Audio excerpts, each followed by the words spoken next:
This is your Friday devotion. A few years ago, somebody introduced me to a thing called coaching.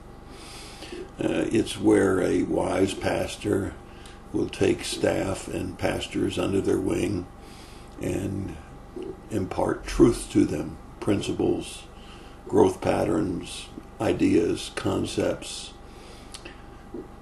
In the business world, when I was with ITT, they would send young men that were moving up the ladder within the corporation to off-site training, where they would bring in experts in a lot of different fields, in the field of communications, in the field of relationships, and they would work with these young executives from ITT to help them gain wisdom and knowledge so that they could move up the ranks even more rapidly and do it very effectively without causing a lot of damage. When I was brought aware of the coaching, I thought, what a wonderful thing. And if it were up to some of the people in the church, they probably would gladly pay to have their staff go off-site to be coached and told how to be more effective ministers. But the truth of the matter is, what I said to the fellow that told me that he was interested in doing this coaching was that my observation was that young pastors thought they had all of the answers. Older pastors thought that they were too old and too wise already to be coached by somebody else.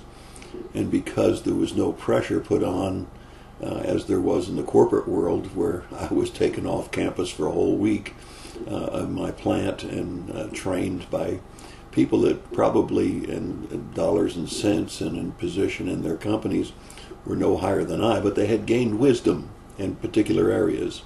And I learned a great deal during that week. Well, when we come to the book of Ecclesiastes in chapter 9, we find a verse 17, which has to be put in context. But let me read you verse 17 first. The words of a wise heard in the quietness are better than the shoutings of a ruler among fools.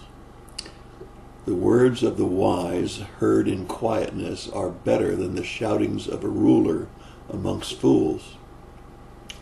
Well, you see, taken out of context, that's kind of hard to understand. But here's the story that Solomon tells us in Ecclesiastes 9, beginning at verse 13. I came to see as wisdom under the sun, and it impressed me. Now here's a man that prayed for wisdom, and it showed great wisdom in his kingdom.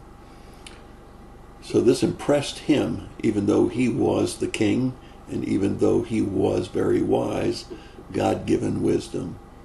There was a small city with a few men in it, and a great king came to it, surrounded it, and constructed large siege works against it. Now here's the picture. A king came against this little city with just a few people, constructed all kinds of weaponry that could siege the city, perhaps knock down walls or scale walls. But there was found in it, that is in this little city, a poor wise man, and he delivered the city by his wisdom. Yet no one remembered that poor man.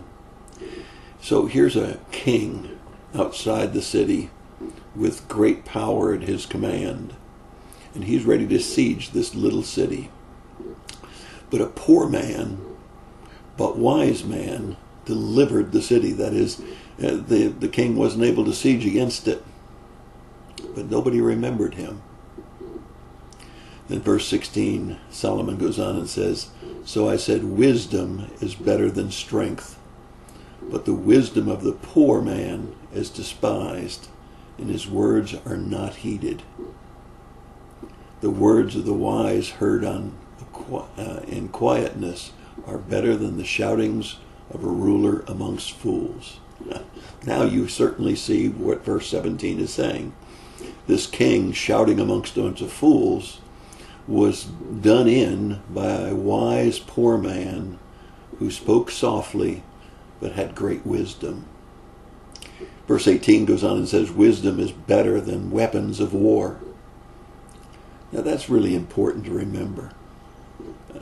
We need to remember that people are worth listening to. You can always evaluate whether or not you think the wisdom is correct or not. But it's always worth listening to anybody, poor or rich, important or not important. You might learn something. When I go and hear great speakers speak at a place like Jacksonville, Florida, where they have a pastor's conference, I take intense notes about what Adrian Rogers had to say, about what Jerry Vines and Homer Lindsay had to say, about John Phillips and what he had to say. But you know what? Not only did I gain wisdom from these great men of God, but when I attend a meeting at the Polk Association in North Carolina, these are pastors who may be pastoring churches of 35 or 50 or 70 members. But it's incredible. I take my notes, and I find that these men, even though they've never reached the status of an Adrian Rogers or a John Phillips, very often have great wisdom, and I learn from them. It's very, very important for all of us to realize that we can learn from each other. And we should listen to everyone, the poor, the rich, the famous, the not so famous. We'd be wise to listen to their wisdom. We might learn something. That's your thought for the day. God bless you and have a great day.